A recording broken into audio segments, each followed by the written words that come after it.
สบายดีกันเบิดสุขคนตอนนี้เฮาอยู่แถวเขต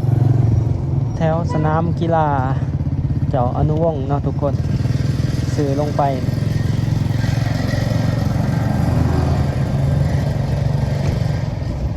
ตอนนี้ก็เวลา 12 โมงตรงทุกคน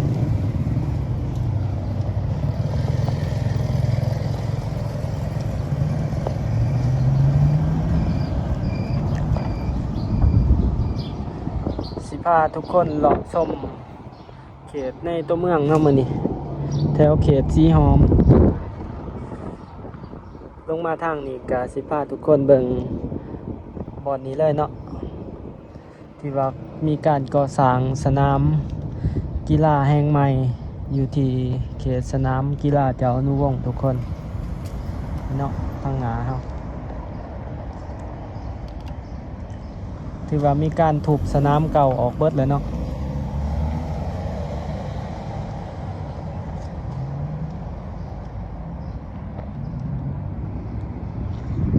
โครงการของเพิ่น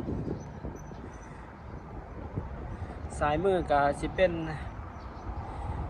โรงแรมลาวพลาซ่าทุกคนมื้อนี้ก็เริ่มสตาร์ทออกจากนี้ทุกคน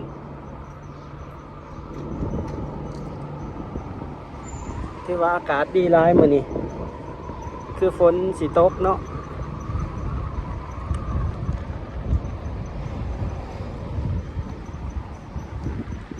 สเวนเซ่นข้างหน้า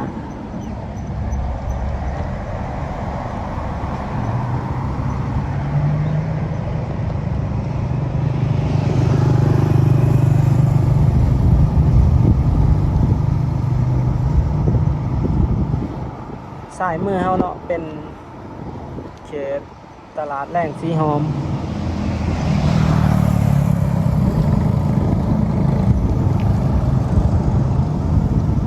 สิพาทุกคนออกลงไปทางไฟแดงพุ่นเนาะเพราะว่าเขาทางนี้ เมื่อนั้นลืมไปเขาเนาะเจอตำรวจเป่า ทิศทางเนาะเพิ่นบ่ให้ขี่ลงไปให้ขี่ขึ้นอย่างเดียว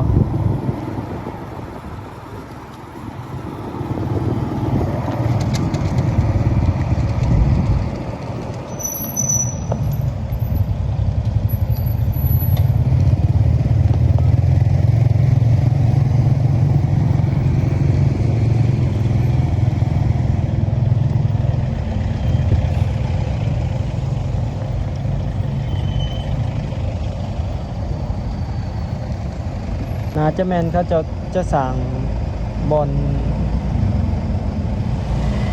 รถเมล์ที่ BRT เนาะทุกคน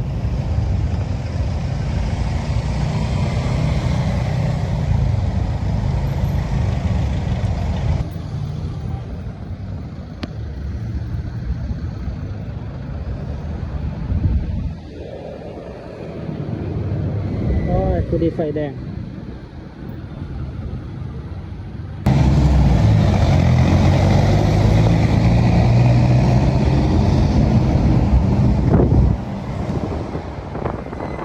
ทุกคนเลี้ยวสายมาเบิ่งตลาดแรงสีหอมนี่เนาะทุกคนตอนนี้มีการก่อสร้างเส้นทาง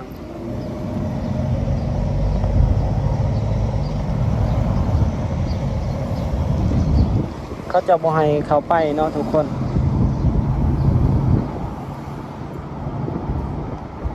ถือว่าปิดเส้นทางเขาจะ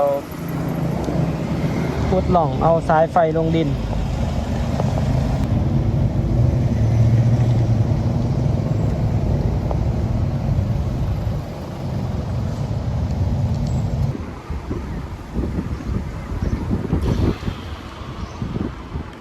เส้นทางซ้ายขึ้นนี่ทุกคน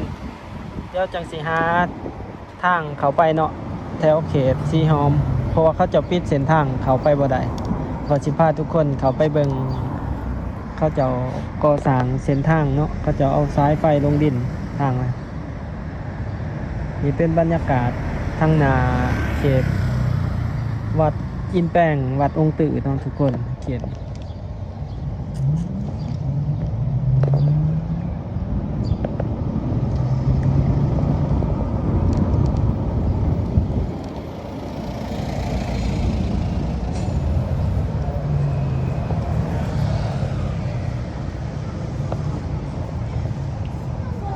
ส่วนร้ายสิเป็นหานอาหารหานหนวดอยู่บอนนี่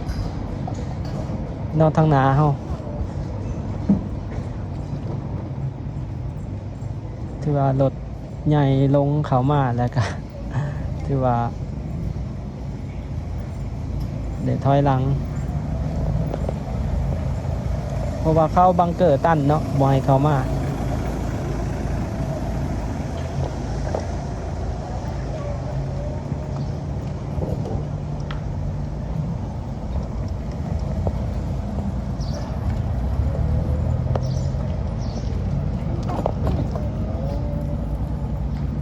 เขตเซ็นเตอร์พอยต์บอล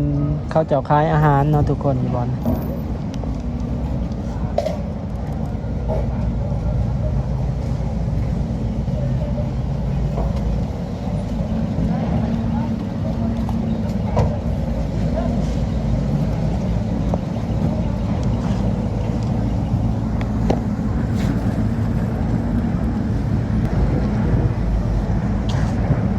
นี่เนาะทุกคนสำหรับผู้ใดเข้ามานี่เนาะถือว่าบอลนี่เข้ามาบ่ได้เนาะเขาเจะยังทำการก่อสร้างเส้นทางแล้วเขาเจะก็เอาสายไฟลงดินเนาะทุกคนเขตโฮมไอเดียเซ็นเตอร์พอยต์นะบอลเนาะเป็นเซ็นเตอร์พอยต์ทางหนาเฮากับทางยางขึ้นไปตลาดแรงตลาดกลางคืนสีหอมเนาะที่ว่าเขาเจ้าจะเฮ็ดบอลนี่เป็นสตรีทฟู้ดเนาะได้ยินข่าวเห็นข่าวที่เขาเจ้าเป็นโครงการเนาะจะเฮ็ดเป็น walking street เนาะอีบอลเป็นทางยางแบบนั่งยางชิ่วยางกินอาหารเนาะต่างๆถามว่าเขตสำเร็จ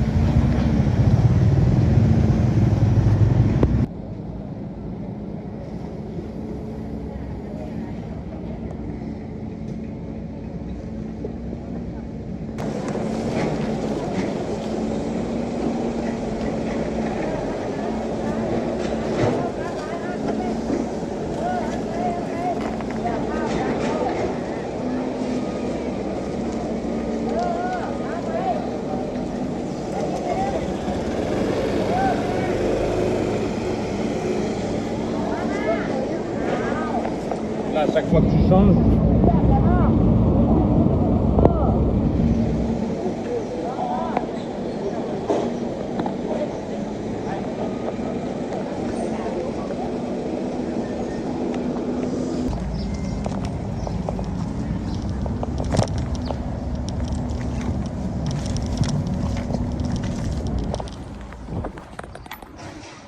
เดี๋ยวพาทุกคนขี่ขึ้นไปเบิ่งทางนี้เนาะแล้วก็ออกไปทางนั้นเลย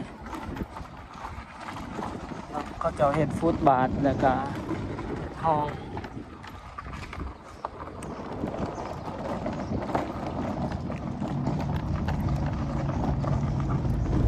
นอกบรรยากาศตลาดกลางคืน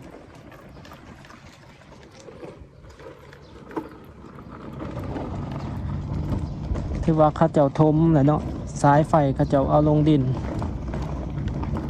อีกประมาณ1 เดือนเนาะน่าจะสมบูรณ์น่าจะทันสงกรานต์เนาะน่าจะทันปีใหม่ลาว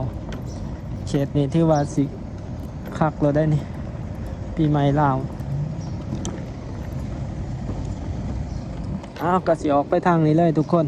พาทุกคนมาเบิ่งในเขตนี้เนาะ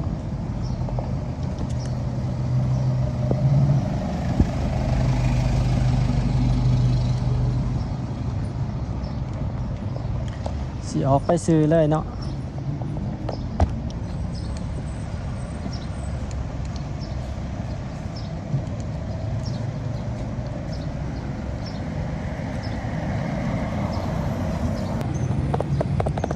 เขามาทางซอยนี่ทุกคนก็สิออกไปทางซอยลัดออกซ้ายลมเลยโอ้ตัวนี้ก็เป็นโรงแรมสร้างใหม่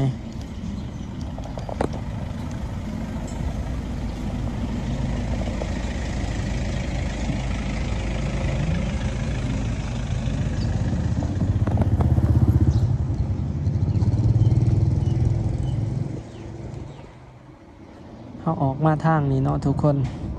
สิออกไปสอดเส้นทางลัดออกไปซ้ายลม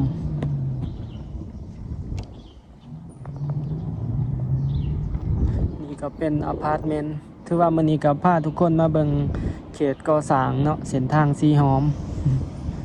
เขตที่เขาเจ้าจะเฮ็ดเป็นถนนคนเดินเนาะเป็นสตรีทฟู้ด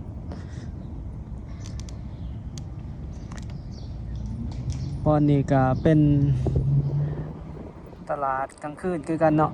เขตนี่ยามแรงๆกลางคืนเขาเจ้าจะขายของกินสุกนี่อยู่บอนนี่ออกไปซื่อๆเลี้ยวขวาก็สิออกไปซ้ายลมเนาะทุกคนก็สิมีอยู่ประมาณนี้เด้อทุกคนสำหรับในคลิปนี้เนาะถ้าใครมักหรืออยากสนับสนุนกันก็อย่าลืมกดไลค์กดแชร์กด Subscribe ให้กันเลยเด้อทุกคนตอนนี้ก็ต้องขอบใจแล้วก็สบายดี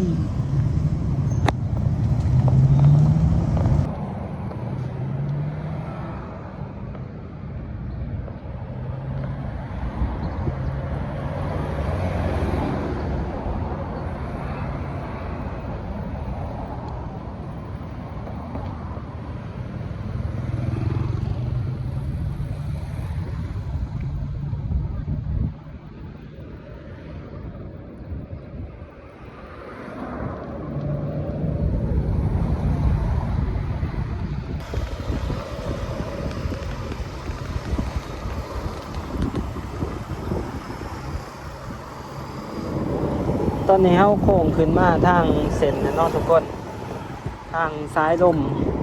โค้งขึ้นมาสอดประตูไส้เหมือนสอดหนาตลาดเช้าเนาะเส้นทางบรรยากาศมื้อนี้ที่ว่าค่อนข้างว่าเย็นจนหนาวพุ่นละ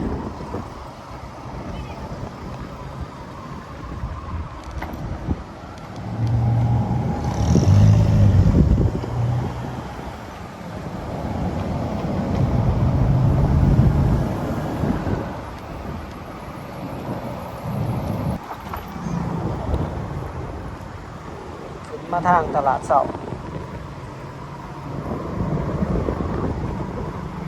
พาทุกคนเบิ่งบรรยากาศทางเส้นนี้